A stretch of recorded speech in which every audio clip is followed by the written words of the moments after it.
আসসালামু আলাইকুম। রাজশাহী জেলার কাকনহাট, গোদাগাড়ির কাকনহাট নামক একটা গ্রামে আসা।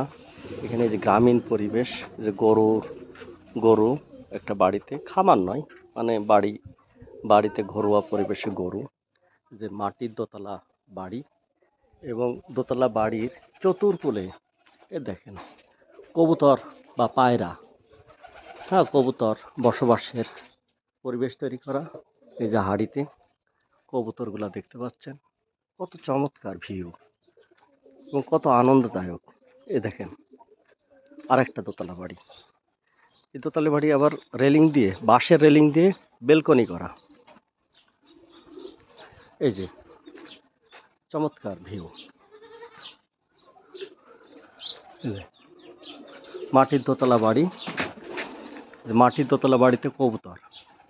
এই যে কবুতরগুলা আপনারা দেখতেছেন বা আমি দেখানোর চেষ্টা করতেছি, কি চমৎকার। আমরা একটা বিয়েতে এসেছি মূলত, সেই বিয়েও খাওয়া হলো, হ্যাঁ, এবং গ্রামীণ পরিবেশ দেখা হলো, যেটাকে বলা হয় রথ দেখার সাথে কলা বিক্রয়। এই যে বরযাত্রীতে আসা দুইজন বরযাত্রীর, হ্যাঁ, বরযাত্রীর কাজকর্ম। বরযাত্রীতে এসে যদি এই ধরনের কার্যকলাপ নাই থাকে তাহলে তো মানা নেই। এই যে আরেকটা দোতলা বাড়ি, মাটির দোতলা, চমৎকার সব মাটির দোতলা বাড়ি। এই যে এটা বরযাত্রী, নাম লালন, উনিও বরযাত্রী, জাকির জাকির হোসেন। এই যে পানিটা খালেন, কেমন তৃপ্তি পেলেন আপনি? হ্যাঁ, খুবই ভালো লাগলো, মিঠা পানি। আসলে এখানকার পানিটা আমার কাছে খুব ভালো লাগছে। হ্যাঁ, আমিও খাবো, বালতি ধরেই খাবো।